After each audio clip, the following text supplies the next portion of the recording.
வணக்கம் மக்களே, எல்லோரும் எப்படி இருக்கீங்க? நேத்திக்கு ஒரு டிவி சேனலில் விவாதம் பார்த்துக்கிருந்தேன், இந்த எய்த்து பே கமிஷனை பற்றி.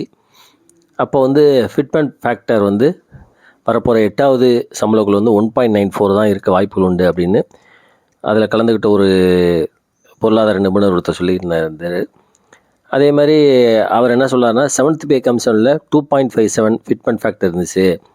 ஆனால் இந்த முறை 8வது சம்பளக்குழுவில் ஃபிட்மெண்ட் ஃபேக்டர் 1.94 அப்படி தான் இருக்கிறதுக்கான வாய்ப்பு உண்டு அப்படின்னு சொன்னார். ஃபிட்மெண்ட் ஃபேக்டருங்கிறது உங்களுக்கு ஏற்கனவே தெரியும். அது ஒரு மல்டிப்ளிகேஷன் நம்பர், அதாவது பெருக்கல் பலன் அப்படின்னு சொல்லுவாங்க. எவ்வளவு சம்பளம் வேணும் அப்படிங்கிறது பேசிக்கோட பெருக்கிறது. அது ஒரு மேட்ரிக்ஸ் மாறுன்னு வச்சுக்கோங்களேன். அது போன பே கமிஷனில் பார்த்தீங்கன்னா தெரியும். இப்போ 8,000லேருந்து நம்ம சொல்கிற போன பே கமிஷன்லேருந்து 8,000லேருந்து 7,000லேருந்து 18,000 மாற்றினதுக்கு அந்த ஃபிட்மெண்ட் ஃபேக்டர் தான் காரணம். இப்போ எல்லாமே சொல்கிறாங்க பார்த்தீங்களா, 49,480 ரூபா. அதாவது இப்போ உள்ள 18,000 49,480 ரூபா ஆகிறதுக்கான காரணம் பார்த்திங்கன்னா அந்த 2.76 அப்படிங்கிற அந்த ஃபிட்மெண்ட் ஃபேக்டர். அந்த ஃபிட்மெண்ட் ஃபேக்டர் இந்த 8வது சம்பளக்குழுல 1.94 தான் இருக்கிறதுக்கான வாய்ப்புகள் உண்டு அப்படின்னு சொல்லி அவர் சில காரணங்கள்லாம் சொல்கிறாரு. அது உண்மையிலே கரெக்டாக தான் இருக்கிற மாதிரி இருந்துச்சு. சரி, அவர் எப்படி அதை டெரைவ் பண்ணுறாரு அப்படிங்கிறத நான் பார்த்தேன். அவர் மேலோட்டமாக தான் சொன்னார், ரொம்ப டீப்பாலாம் சொல்லலை. குறிப்பாக அவர் என்ன சொல்கிறார் அப்படின்னா, fitment factor deciding by DA, dearness allowance எவ்வளோ கொடுக்குறாங்களோ அதை வச்சு தான் ஃபிட்மெண்ட் ஃபேக்டர் நிர்ணயிக்கப்படும். இப்போ நீங்கள் சொல்கிற மாதிரி 7th பே கமிஷனில் ஃபிட்மெண்ட் ஃபேக்டர் 2.57 இருந்தது. காரணம் அப்போ டிஏ 2016 125% இருந்துச்சு. அதாவது 100% கிராஸ் ஆயிடுச்சு. ஆனால் இப்போ டிஏ இன்றைக்கு வரைக்கும், அதாவது ஜூலை 2024 கொடுத்த லாஸ்ட் டிஏ வரைக்கும் 53% தான் இருக்குது அப்படின்னு சொல்லியும் அவர் ஒரு கால்குலேஷன் போட்டு சொன்னார். அதை தான் உங்களோட நான் பகிர்ந்துக்கிறேன். அப்போ அவர் என்ன சொல்கிறார் அப்படின்னா, மேக்ஸிமம் அதாவது 1.94 தான் வர்றதுக்கு, அதுக்கு மேலே வேணால் போகலாம், அல்லது அதுக்கு அதாவது 1-2 பாயிண்ட்டு மிஸ்ஸிங்காக தான் இல்லையா, ஆனால் 1.94 தான் சரியானதாக இருக்கும் அப்படின்னு சொல்கிறாரு. அதாவது அவர் எப்படி சொல்கிறார் அப்படின்னா, முதல்ல 100, இப்போ நான் உங்களுக்கு சொல்கிறேன் பாருங்கள், 100 அப்படின்னு எடுத்துக்கிட்டிங்கன்னா 100 ரூபா தான் உங்களுடைய சம்பளம் அப்படின்னு வச்சுக்கிட்டிங்கன்னா, இப்போ நமக்கு என்ன செய்யணும் அப்படின்னா, ஜனவரி 2025 நமக்கு டிஏ கொடுக்கல. அதுக்கடுத்து இப்போ ஜூலை 2025 அதில் ஒரு டிஏ இருக்குது. அதுக்கடுத்து 2026 ஜனவரி ஒரு டிஏ, 3 டிஏ இருக்குது. இப்போ இந்த பே கமிஷன் இப்போ மார்ச் அல்லது ஏப்ரலில் அப்பாயின்ட் பண்ணி அது ஒரு 1 இயர் ஆகுதுன்னு வச்சுக்கோங்களேன். அப்போ அடுத்த வருஷம், அதாவது அடுத்த ஒரு மார்ச் ஏப்ரலில் அமுல்படுத்தினாங்கன்னா, அதாவது அடுத்த ஜூனுக்குள்ளே அமுல்படுத்தினாங்கன்னா குறைஞ்சபட்சம் நமக்கு ஒரு 3 டிஏ நமக்கு பெண்டிங் இருக்குது. அதாவது ஜனவரி 2025 ஒரு டிஏ, ஜூலை 2025 ஒரு டிஏ, அதுக்கடுத்து ஜனவரி 2026 ஒரு டிஏ. எல்லாமே 3% போட்டுக்கலாம். நான் ஏன் 3% போடுறேன் அப்படின்னா, சிபிஐன்னு சொல்லி ஒன்று இருக்குது, AI CPI, consumer price index அப்படின்னு சொல்லி ஒன்று இருக்குது. அதுபடி தான் நமக்கு டிஏ ஃபிக்ஸ் பண்ணுவாங்க. அதாவது 2001 100 இருந்தது, இப்போ 2024 எவ்வளோ ஆகுது அப்படின்னு. அது எப்பயுமே இன்ஃப்ளேஷனை வச்சு அதை டிசைட் பண்ணக்கூடியது அந்த கன்சியூமர் ப்ரைஸ் இண்டெக்ஸ்னு. அது ரொம்ப நம்ம போக தேவையில்லை, அது பொருளாதாரம் இதானது.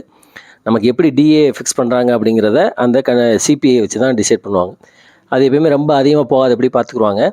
இப்போ உள்ள காலகட்டத்தில் அது ஒரு 3% தான் இருக்குது, அதுக்கு மேலே போகாது. அதனால் டிஏ 3% அதுக்கு மேலே போக வாய்ப்பே கிடையாது. அதனால் 3ஐயுமே 3 போட்டுக்கிட்டேன். அதாவது அடுத்தடுத்த ஜனவரி ஜூலை அடுத்த 2026 கூட்டினீங்கன்னா 3 + 3 + 3 9, டோட்டல் 9 டிஏ நமக்கு தரணும். சரியா? இப்போ நான் அந்த 100ங்கிறது என்ன சொல்கிறேன் அப்படின்னா, உங்களுடைய சம்பளம் 100 ரூபாய்ன்னு வச்சுக்கோங்க. அந்த 100ங்கிற இடத்துல நீங்கள் உங்களுடைய சம்பளம் 18,000 20,000 எவ்வளோ ஒன்று. ஆனால் ஒரு 100ங்கிற பேஸ் நம்ம கால்குலேஷன் போட பார்த்தீங்களா, 100 ப்ளஸ்ஸு நான் 53 இப்போ நீங்கள் ப்ரெசண்ட்டாக வாங்கக்கூடிய ஒரு டிஏ, நம்ம வாங்கக்கூடிய 53 ப்ளஸ் அடுத்து ஒரு 3 டிஏ. ஸோ கூட்டினீங்கன்னா 53 + 9 62. ஸோ 100 + 62 162. இதுதான் நம்முடைய டிஏவாக கால்குலேட் பண்ணக்கூடியது. பே கமிஷன் நம்முடைய டிஏ 162 எடுத்துக்குருவாங்க. இப்போ இந்த பே கமிஷன் எவ்வளவு ஹைக்கு கொடுக்க போகிறாங்க அப்படிங்கிறத எங்கள் மேட்ரு. இப்போ என்ன சொல்கிறாங்க, 20% இருக்கலாம் சார், 25% இருக்கலாம் சார், 30% இந்த 3க்குள்ளே தான் சொல்கிறாங்க. குறைஞ்சது நான் என்ன சொல்கிறேன், 20% எடுத்துக்கிறேன். அப்போ அந்த 162க்கு டிஏக்கு 20% எடுத்துக்கிட்டிங்கன்னா 32.4. இந்த 162 + 32.4 கூட்டிங்கன்னா 194.4. அதை பெர்சன்டேஜாக கால்குலேட் பண்ணிங்கன்னா 1.94. அதான் ஃபிட்மெண்ட் ரேட்டு. இந்த 1.94 தான் வந்து இனிமேல் நம்முடைய யூனிட்டாக இருக்கும், பேஸாக இருக்கும். இப்போ உங்களுடைய சம்பளம் 18 இருந்துச்சுன்னா 18 × 1.94. இது வந்து இந்த மேட்ரிக்ஸ் அந்த மாதிரி மாறும். ஸோ இதுதான் இந்த ஃபிட்மெண்ட் ஃபேக்டர். இதை வச்சு தான் டிசைட் பண்ண போகிறாங்க. இப்போ இதில் வந்து என்னெல்லாம் இது மாறுறதுக்கான வாய்ப்புகள் உண்டு அப்படின்னா, இப்போ இந்த டிஏ வந்து 3%லேருந்து 2ஆக குறையிறதுக்கான வாய்ப்புகள் கிடையாது. ஏன்னா பொருளோட விலை இன்ஃப்ளேஷன் ஆகிக்கிட்டே இருக்குது. அதனால் இந்த வரப்போகிற டிஏ வந்து 3 வந்து 4 ஆகலாம், 4 வந்து 5 கூட ஆகலாம். ஸோ அதில் ஒரு சேஞ்சஸ் வர்றதுக்கு வாய்ப்பு உண்டு. அதே மாதிரி இந்த பே கமிஷன் கமிட்டி வந்து 20% அது கம்மியாக கொடுக்குறதுக்கு வாய்ப்புகள் கிடையாது. ஒரு 25, இப்போ நிறையா பேர் சொல்கிறாங்க பார்த்தீங்களா, 25 கொடுக்கலாம் அல்லது 30 கொடுக்கலாம். ஸோ நான் மினிமமாக தான் போடுறேன். ஸோ 20% போட்டிங்கன்னா அதுக்கு வந்து 162 20% 32.4. ஸோ இது 2வது பாசிபிலிட்டிஸு. அப்போ எது எப்படி இருந்தாலும் சரி, அந்த ஃபிட்மெண்ட் ஃபேக்டர் வந்து 1.5லேருந்து 2.3 இருக்கும் அப்படின்னு தான் வந்து அவர் அந்த இதில் சொல்கிறாரு. ஸோ இந்த வேரியேஷன் வர்றதுக்கான காரணங்கள் வந்து 2 ரீசன் தான் இருக்குது. ஒன்று வந்து நம்முடைய டிஏ 3 இந்த வரப்போகிற 3 மாதத்தில் அது கூடுனா உண்டு. அதே மாதிரி கமிட்டி வந்து அது 20%. ஆனால் கமிட்டிக்கு வந்து என்னங்கிறத முன்னாடியே வந்து நம்ம கவர்மெண்ட் சொல்லிடும், இவ்வளோ தான் நீங்கள் ஹைக் கொடுக்குற மாதிரி பார்த்துக்கோங்க அப்படின்னு சொல்லி. அந்த டேர்ம் ஆஃப் ரெஃபரன்ஸ் சொல்கிறோம் பார்த்தீங்களா, அது ஏன்னா கவர்மெண்ட் வந்து பணம் கொடுக்க போகுது, கமிட்டிகிட்ட வந்து சொல்லிடுவாங்க. கமிட்டியோட வேலை என்ன அப்படின்னா, எந்தெந்த பே ஸ்கேலில் உள்ளவங்களுக்கு எவ்வளோ கொடுக்கணும் ஒர்க்குக்கு தகுந்த மாதிரி அப்படிங்கிறத சொல்லிடுவாங்க. அதே மாதிரி ரொம்பையும் பார்த்துக்குவாங்க அப்படின்னு சொல்லி சொல்லுவாங்க. ஏன் அப்படின்னா கவர்மெண்ட்டுக்கு வந்து அதிகமான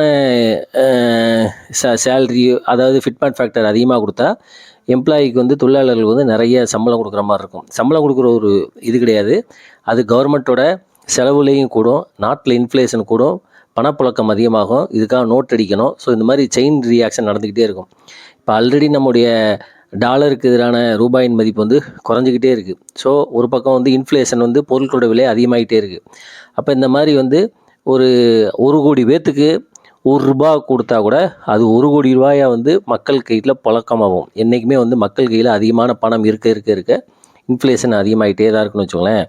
அப்போ இதெல்லாம் கவர்மெண்ட் டிசைட் பண்ணி, அதாவது ரொம்பையும் கூடையும் கொடுக்கக்கூடாது, அதேமாதிரி ரொம்பையும் கம்மியாக கொடுக்காதபடி ஓரளவுக்கு ஒரு மாடரேட்டாக கொடுக்குற மாதிரி பார்த்துக்குருவாங்க. ஸோ அதனால் 20% மினிமம், அது 25-30 கொடுக்குறதுக்கான வாய்ப்பு உண்டு. அப்போ இதுதான் வந்து அவர் வந்து அந்த இதில் சொன்னது. இப்போ நான் வந்து நேத்திக்கு கூட வீடியோவில் என்ன சொல்லியிருந்தேன் அப்படின்னா, நாம் வந்து இந்த கொரோனா காலத்தில் 18 மாதம் நமக்கு வந்து டிஏரிஎஸ் கொடுக்கல. அதாவது கோவிட் லாக்டவுன் ஆரம்பிச்சிச்சு பார்த்தீங்களா, அதாவது ஜனவரியில் 2020 ஜனவரி, அதுக்கடுத்து ஜூலை 2020, அதுக்கடுத்து ஜனவரி 2021, 18 மாதத்துக்கு நமக்கு வந்து டிஏ கொடுக்கல. அதில் வந்து சப்போஸ் இந்த பே கமிஷனில் அது சப்போஸ் ஒரு மினிமம் 3 போட்டாங்கன்னா அது ஒரு 9 வரதுக்கான வாய்ப்பு உண்டு.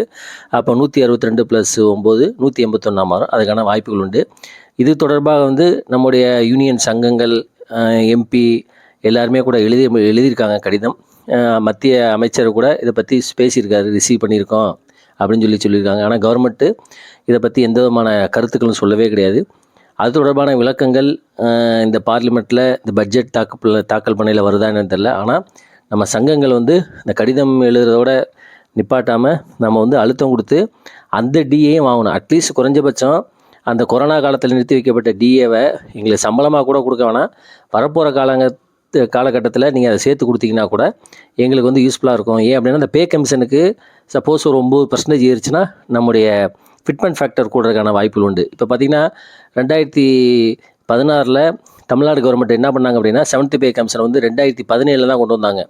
ஆனால் இப்போ ஜெயலலிதா சீஃப் மினிஸ்டர் இருக்கையில் என்ன சொல்லிட்டாங்க அப்படின்னா, அரியர்லாம் கிடையாது, இன்றைக்கி தேதியிலேருந்து சம்பளத்தை வாங்கிக்கோங்க அப்படின்னு சொல்லிட்டாங்க. ஆனால் நம்ம தான் வந்து சென்ட்ரல் கவர்மெண்ட் எம்ப்ளாய்க்கெலாம் பார்த்திங்கன்னா அரியரோடு கொடுக்குறாங்கன்னு வச்சுக்கோங்களேன். இப்போ கூட பார்த்திங்கன்னா 8th பே கமிஷன் வந்து நமக்கு 2000 ஒரு வருஷம் கழிச்சு வருதுன்னு வச்சுக்கோங்களேன். சப்போஸ் இது வந்து 2024 25 கமிட்டிஸ் இது பண்ணி 2026 கொடுத்தா கூட நமக்கு வந்து எஃபெக்ட் ஃப்ரம் வந்து 1/1/2026. அப்போ நமக்கு வந்து அரியர் வாங்குறதுக்கான வாய்ப்புகள் உண்டு. அப்போ அதனால் நம்முடைய யூனியன் சங்கங்கள் வந்து அந்த கொரோனா காலத்துலேயும் அந்த 3 டிஏ வந்து இதில் கேட்டு பெறணும். அட்லீஸ்ட் எங்களுக்கு அரியர் தேவையில்லாட்டினா கூட பரவாயில்ல. அதில் வந்து கவர்மெண்ட்டு 33,000 கோடி வந்து அதில் வந்து அதை சேவ் பண்ணியிருக்கு. அதை நமக்கு வந்து தேவையில்லைன்னா கூட அட்லீஸ்ட்டு அந்த இதை வந்து இதில் சேர்க்குறதுக்கு கமிட்டியாவது என்ன செய்யணும், நம்ம வந்து ரெக்கமெண்டேஷன் கொடுக்கணும். ஏன்னா நாங்கள் வந்து ஏற்கனவே ஒரு 3 டிஏ வந்து கொடுக்கல, அதனால் நீங்கள் வந்து ஃபிட்மெண்ட் ஃபேக்டர் போடையில் நீங்கள் வந்து அந்த இதை சேர்த்துக்கோங்க அப்படின்னு கூட சொல்லலாம். ஸோ இதை இப்படிலாம் செஞ்சால் கண்டிப்பாக நமக்கு வந்து ஃபிட்மெண்ட் ஃபேக்டர் வந்து கூடுறதுக்கான வாய்ப்புகள் உண்டு.